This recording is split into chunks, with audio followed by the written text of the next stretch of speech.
And the next campaign we have launching on March 29th is Athanasia. And this plays 2 to 7 players, it takes about 90 to 240 minutes to play. And this is a sci-fi fantasy competitive skirmish war game where players will be engaging in tactical combat to secure the key to immortality. And I'll be honest, I'm usually not very interested in skirmish games, mostly because I feel like they all kind of play similarly to each other.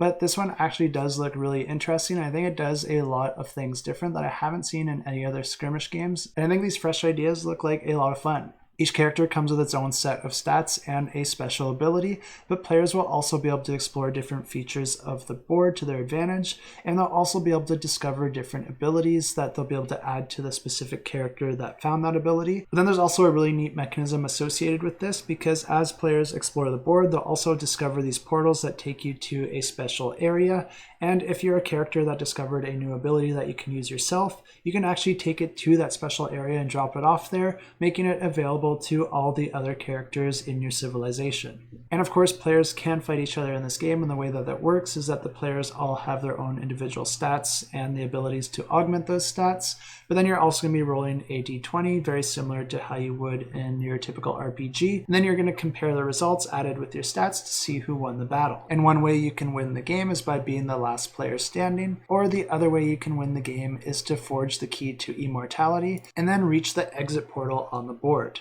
The catch here is that as soon as you forge that key, it's going to put a target on your back and all the other players are going to come after you.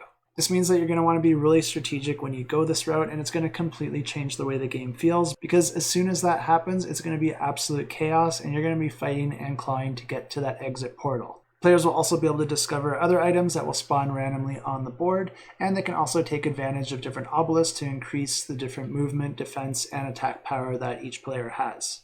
And if you are crazy enough to try and forge that key and make your exit, you will have to find certain resources in order to be able to forge that key. And there's only one place where you can forge that key, which is in the center of the board, which means you're always going to have to be running over that same distance to reach that exit portal. So there's no easy way about it, and if that sounds fun to you, you can check out this campaign in the description below.